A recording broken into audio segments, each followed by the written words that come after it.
Today, I'm joined by the former U.S. Deputy Ambassador to Afghanistan, Anthony Wayne, who happens to be one of the 9 former U.S. ambassadors who have voiced their concerns about the manner in which the Trump administration has chosen to pursue the peace deal with the Taliban and the possible impact it could have for the war-torn country. Ambassador Wayne, so what are the main concerns and what do you hope to achieve from this letter? Well, let me start with the positive first. We think it's very encouraging that there are negotiations going on between the United States and Taliban. It is very important that we do all we can to get to a peace settlement. But our concerns are around the question of what is the U.S. and the Taliban agreeing, and will that promote a process really getting to peace? Because our worry is, in part, if the United States reduces its leverage, i.e. its presence, too significantly, then you are lowering the chances that the Afghans themselves can agree on a workable peace accord. And that's not going to be easy. We understand that. But if you don't keep the potential leverage still there, if you don't have the ability to make sure the Taliban stays with its commitments, which include getting to a solution with other Afghans, then you could have a lot of bad outcomes, maybe the worst being a return to all-out civil war in Afghanistan. Do you feel that the United States is hurrying itself out of the situation by leaving many loopholes, potentially? Well, I think there's a temptation to hurry, to rush, in a way that's not really going to produce a sustainable peace agreement. And as we know from experiences all around the world, because this isn't just about what happens in Afghanistan, everywhere getting to peace after a long civil conflict is difficult. It takes a lot of hard work to get to the agreement, and then it takes a lot of work afterwards to make sure the agreement is carried out and carried out well and actually produces a sustainable peace. And in our estimation, as we've thought about it, that means the United States and other people from the international community are going to have to keep supporting all Afghans, including the Taliban, to make a peace agreement more sustainable. But if you don't get there in a good way, that peace agreement can easily fall apart. Do you think that Ambassador Khalilzad is under some kind of a pressure from the White House so that the President Trump could have something for his 2020 campaign trail? Well, there's certainly been a lot of speculation to that end. And of course, I haven't been in any of the meetings where they've actually talked about this. But part of the reason we came together, the 9 of us, and others who we talked with and consulted in the process, was because we wanted to make it clear that it is more important to get a good peace agreement than to rush toward any particular deadlines. We understand that this has been a long engagement. We understand that in the United States and in other of Afghanistan's other partners, they would like to be able to reduce their presence. And we know that Afghans all over the political spectrum in Afghanistan want to get to peace. But you have to be smart about getting there, and it has to be a sustainable peace agreement. And that was the message we were trying to convey. Don't rush to a bad outcome. What gives you the impression that it's being rushed? Well, I think part of the worry comes from the fact that the Taliban has continued to say it will not sit down and start negotiating with the non-Taliban Afghans. And we know that is not going to be an easy discussion. And it's not going to be easy for either party, because there will be many issues raised about a future government, a future constitution, the institutions, who will participate, what the rights will be of different either minority groups or even sexes, men and women, in that new arrangement. And those issues have not been debated well, I believe, either among the non-Taliban Afghans or among the Taliban. So it's not going to be easy to sort those through. And if you don't have a proper environment to keep them focused on negotiating and not try to create a fait accompli by continuing the military attacks, you reduce the chances, I think, of actually reaching a good agreement. Well, that sounds to me exactly as though this is what initially the Trump administration said, that it's going to be conditions-based. So do you think that that's exactly what is being missed out? Well, I do think that the original position that the Trump administration came out with in 2017 was an excellent plan because it was talking about conditions on the ground. And I think some of our concerns are that that has been pushed aside a bit in the desire to get to peace. And so what we're trying to do as a group of individuals who dedicated parts of our lives to finding a good outcome in Afghanistan is say, let's be careful here. Let's do this wisely. Yes, let's get to peace, but let's not do it in a way that really makes peace not possible in the longer term. Right. Now, do you believe that your concerns are also widely shared amongst the Washington's policy elites? I think that these beliefs are concerned about those who have been involved in working on Afghanistan. Now, of course, there are differences of opinion. There are honest differences of opinion in the United States as well. Some people think we've put a tremendous amount of effort in for long enough, and let's just get to a situation where the Afghans can sort it out themselves and we shouldn't be there anymore. And that's a defendable point of view. That's not our point of view. Our point of view is we should take this as far as we can to let the Afghans craft an agreement that can be sustainable so they can start working together. And it's based on the understanding that this isn't going to be easy. They've been fighting each other for a long time. There are a lot of historic memories, a lot of passions that are going to need to be overcome. There's the fact that the Taliban has never worked in a government with other forces. They will have to do that if they're going to accept these other groups. And it's also based on the memory of the terrible situation when we've had civil war and civil strife in Afghanistan in the 1990s after the Russians left, the Soviets left. And we don't want to see a return to that. We don't want to see all those old geographic and ethnic divisions rise up once more. We'd like to see Afghanistan get to a peace that is durable. And do you think that these very concerns are also, at least some of them, are shared by the Afghans' political elites? Or do you think that they're pretty much on board with the way things have gone so far? No, I think there are a number of these concerns that are shared in Afghanistan.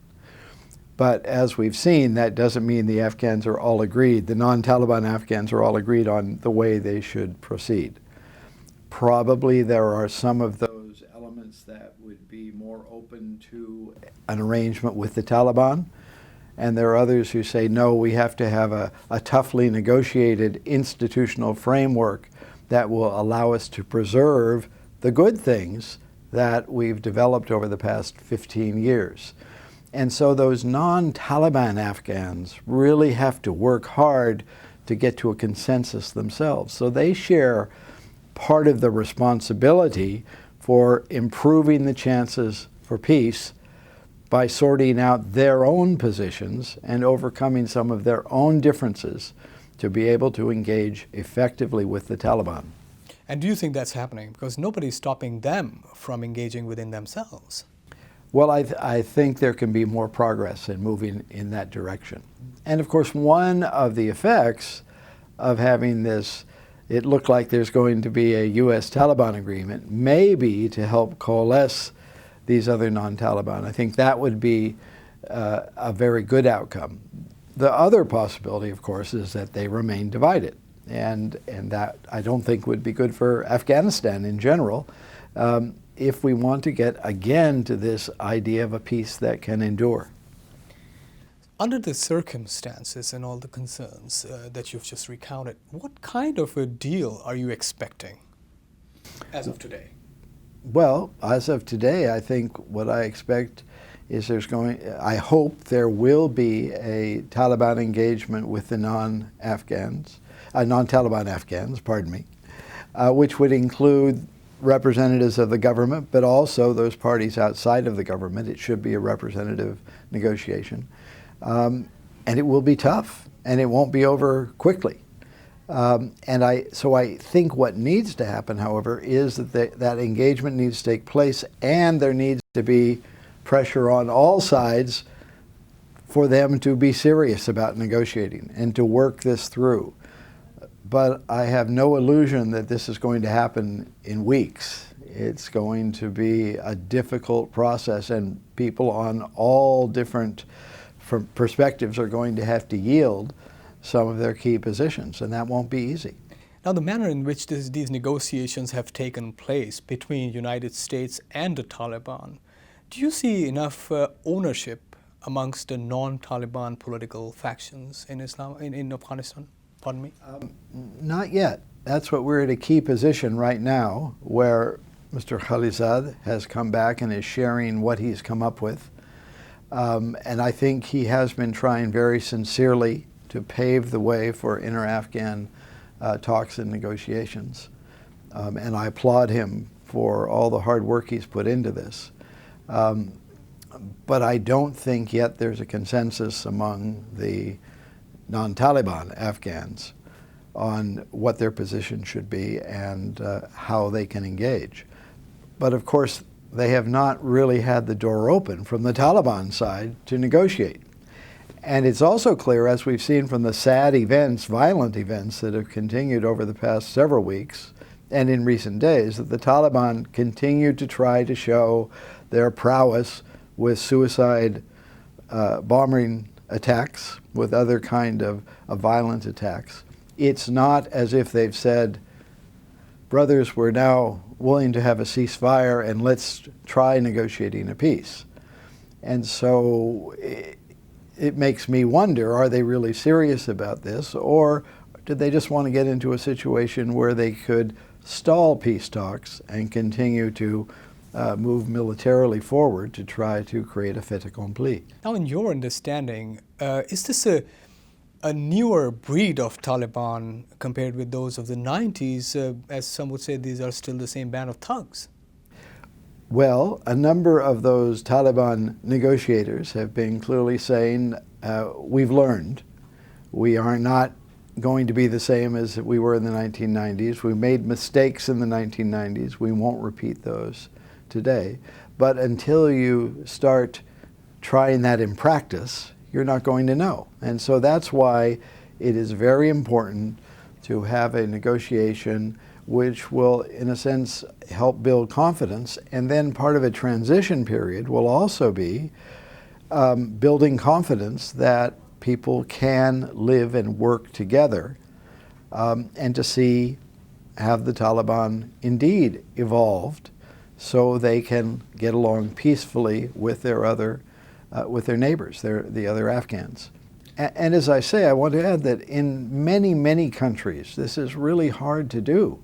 So it's not just that this is a problem for Afghanistan, it's a problem that's been met in many places around the world. We've seen recently in Colombia, for example, where there was a long, difficult negotiation and then a peace agreement, and now a number of the former commanders publicly have come out and said, the agreement isn't working, we're going to go back to our conflictive positions. And then others are responding and saying, no, don't do that.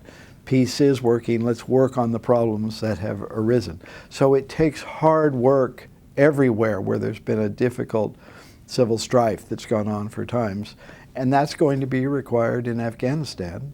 And it's going to take hard peace building by Afghans, but also with support from their international friends. And part of that is going to be building confidence among all the parties. What would be some of the tangibles that you would like to see from Taliban that could kind of demonstrate that they are indeed serious and they are going to probably deliver on the promises? Well, I would like to see them come up with some very serious proposals about the institutions of a post-conflict government, about the rights and privileges that different parts of society would have, about the means by which a representative government would be selected, and then I would hope there would be some proposals for a transition period where people could show that they can work together and that they can make decisions together and that they can implement government together. And in this sense, I think it's fair to admit that there have been mistakes on the non-Taliban side also in governing. As we know from many of the international indexes that exist, Afghanistan is still seen as a place with a very serious corruption problem. And we know that the justice system has not worked well in Afghanistan. We know there is still a tremendous amount of poverty in Afghanistan. We know that many young people don't have jobs. So there are big challenges out there, and there are things to be corrected as Afghanistan goes forward. But on the other hand, some of that is precisely why the Taliban should want to have a workable system where they will continue to have international support, and maybe even more international support in the economic and social areas to try to meet the needs of the Afghan people. There are tremendous needs, even in a peaceful situation, to start creating jobs and more prosperity and a better future for Afghanistan. But that's precisely what President Trump has said, that the U.S. is not in the business of nation building. What you're talking about is nation building, essentially. No, well, I'm talking about international partners, which would include a lot of others, not just the United States, but the United States being there, but the World Bank and Japan and Europe and others staying engaged, and the regional parties, including Pakistan, supporting the development of a more prosperous Afghanistan, which will increase the opportunity for sustained stability as you go forward. Right. Turning to actually regional dimension, do you think Pakistan is part of the solution right now or part of the problem? It's a little hard to tell, very honestly, right now. I think they are trying to be part of the solution, and I think that's what the Prime Minister has signaled. But you don't know, or I can't say that I know everything that Pakistan is doing that's not public. And we know that historically they have privately done a number of things that were not part of the solution that at least the United States was hoping to see. So I think that Pakistan can be a very important part of the solution and should be, and I think it's in the geostrategic interests of Pakistan to take advantage of this opportunity to help build a consensus and a stable government in Afghanistan next door, and I hope they will continue doing that. And I think there have been a number of hopeful signs in that direction. And the other neighbors also. And one of the things that Ambassador Khalilzad did was, of course, to visit all the neighbors, to visit a lot of the large international players, including China and Russia, also the Europeans and others who have been involved in Afghanistan. And the idea is that a peace is going to have to be supported from all different angles. What would you like to see in the next 6 months to 1 year happening in Afghanistan? I would like to see a very serious intra-Afghan negotiation that causes all the parties to come up with very serious proposals for a structure that could work, for rights and obligations, for the future for the different groups in Afghanistan, that would give people confidence that, well, gee, maybe this can evolve in a positive direction. Maybe we can put our sad and violent past behind us and go forward. And that won't be easy. And I can't define all the steps that will make that happen, but you could see a number of confidence-building agreements along the way. And then if you get to a peace agreement, a number of confidence-building steps that would be built into such an agreement in a transition to whatever that future institutional structure would look like. My last question, Ambassador Wayne, do you think Taliban have the capacity to not allowing any other transnational terror group any safe haven in Afghanistan? How would that really work? I think they have some capacity to not let these groups expand and operate in areas where they have a strong presence. But as we know, there are parts of Afghanistan that they do not control, and there is a large ISIS presence still, or a dangerous ISIS presence still. And I think there will be temptations if we move to a peace agreement that there will be some people who don't want to accept that peace agreement. And this happens again, in practically every civil strife, civil war, insurrection around the world.